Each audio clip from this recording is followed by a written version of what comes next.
Hello friends, welcome to வாசி Selvan channel. இன்றைக்கி நம்ம மசால் பூரியோட மசாலா எப்படி செய்யலான்னு பார்க்கலாம் வாங்க. இந்த வீடியோ உங்களுக்கு பிடிச்சிருந்துச்சுன்னா லைக் பண்ணுங்கள், ஷேர் பண்ணுங்கள், கமெண்ட் பண்ணுங்கள், சப்ஸ்கிரைப் பண்ணுங்கள், பக்கத்தில் இருக்க பெல் ஐக்கானை கிளிக் பண்ணுங்கள். இப்போ நம்ம சட்டியை அடுப்பில் வச்சுட்டு சட்டி காஞ்ச உடனே தேங்காய் எண்ணெய் சேர்த்துக்கலாம். எண்ணெய் சூடான உடனே பட்டை, கிராம்பு, ஏலக்காய், ஒரு 1/4 டீஸ்பூன் சோம்பு இவ்வளையும் போட்டு நம்ம நல்லா தாளிச்சிக்கலாம். இவ்வளவும் பொரிஞ்ச உடனே நம்ம ஒரு பெரிய ஆனியனை ஸ்லைஸ் பண்ணி அதை நம்ம வதக்கி எடுத்துக்கலாம்.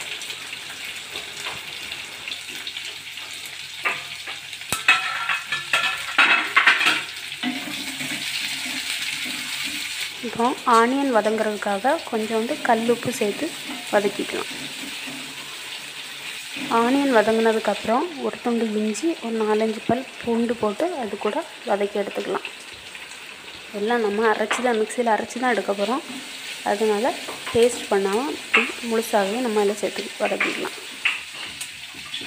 இது வதங்கினதுக்கப்புறம் ஒரு 2 தக்காளி பழத்தை நல்லா ஸ்லைஸ் பண்ணி வச்சுருக்கேன். அதையும் போட்டு அது கூட நம்ம வதக்கி எடுத்துக்கலாம்.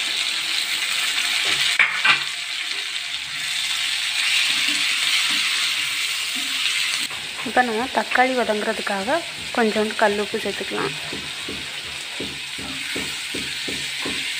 இப்போ நம்ம அதை மூடி வச்சு வேக விடலாம். ஒரு 2 நிமிஷத்துக்கு அப்புறம் அதை நம்ம ஓப்பன் பண்ணி பார்க்கலாம். இப்போ தக்காளி ஓரளவு வந்துருச்சு. இந்த டைமில் நம்ம மசாலாவை சேர்த்துக்கலாம். மசாலாவை சேர்த்துக்கலாம்.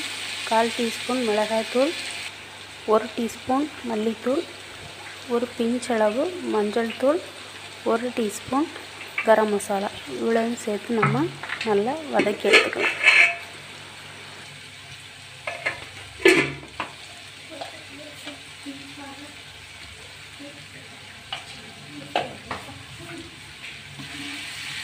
மசாலாவோட பச்சை வாசனை போகிற அளவுக்கு நம்ம வதக்கி எடுத்துக்கணும். தண்ணி சேர்க்கக்கூடாது.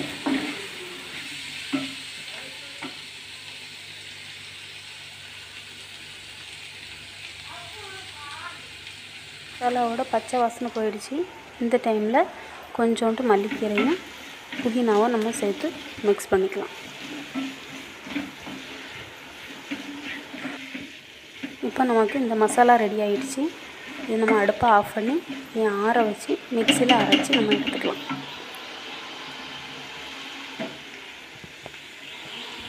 மசாலா இப்போ நல்லா ஆறிடுச்சு. நம்ம இப்போ மிக்சியில் பேஸ்ட் மாதிரி அரைச்சி எடுத்துக்கலாம். மசாலாவை நல்லா அரைச்சி எடுத்தாச்சு. நல்லா பேஸ்ட் மாதிரி இருக்குது. அது நமக்கு தேவையான அளவு தண்ணி ஊற்றி அதை நம்ம கலந்து வச்சுக்கலாம். இப்போ நம்ம அடுத்தால சட்டியை அடுப்பில் வச்சு சட்டி காஞ்ச உடனே எண்ணெய் ஊற்றிக்கலாம். இனிதான் நம்ம மெயினான பானிபூரி மசாலா செய்ய போகிறோம். சட்டி காஞ்சிடுச்சு. இப்போ ஒரு ஏலக்காய், ஒரு பட்டை, ஒரு கிராம்பு நம்ம ஏற்கனவே அதில் நம்ம இந்த மசாலா சேர்த்துருக்கோம். இது ஒரு ஃப்ளேவருக்காக நம்ம இதை என்ன பண்ணுவோம், திரும்பவும் நம்ம சேர்க்குறோம்.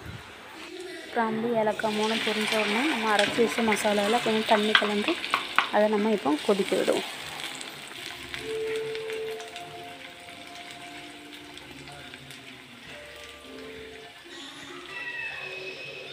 மசாலா நமக்கு கொதித்த உடனே இப்போ நம்ம வேக வச்ச பட்டாணியில் ஒரு பாதி பட்டாணி நம்ம என்ன செஞ்சுக்கலாம், பச்சை பட்டாணி நம்ம பாதி அதில் சேர்த்துக்கலாம்.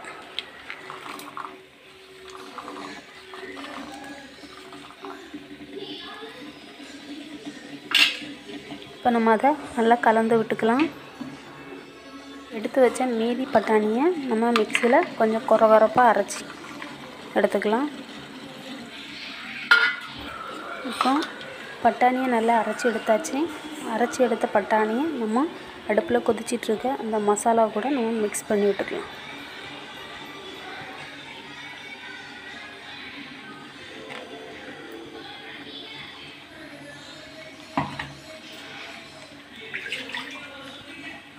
இப்போ நம்ம அதில் மிக்ஸி ஜாரை கழுவுன தண்ணியும் அதில் நம்ம சேர்த்துக்கலாம்.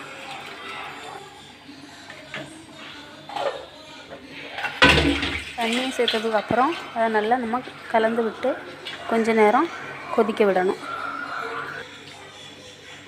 இந்த டைமில் நம்ம உப்பு கரெக்டாக இருக்கான்னு செக் பண்ணிக்கணும். நான் ஏற்கனவே வெங்காயம் தக்காளி பழத்தில் சேர்த்த உப்பு இதுக்கு கரெக்டாக இருந்துச்சு. அதனால் நான் திரும்ப உப்பு நான் எதுவுலேயும் சேர்க்கலை. கொஞ்சம் மல்லிக்கீரை சேர்த்துக்கலாம்.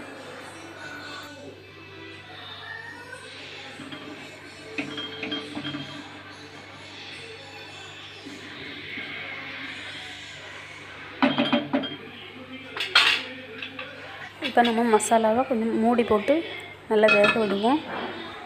ஒரு நிமிஷத்துக்கு அப்புறம் நம்ம அதை ஓப்பன் பண்ணி பார்க்கலாம் எப்படி இருக்குன்னு. இப்போ நமக்கு பானிபூரி மசாலா ரெடி ஆகிடுச்சு. லாஸ்ட்டாக நம்ம கொஞ்சம் கஸ்தூரி மெட்டியை அதை நம்ம சேர்த்து அடுப்புலேருந்து நம்ம இறக்கி எடுத்துக்கலாம்.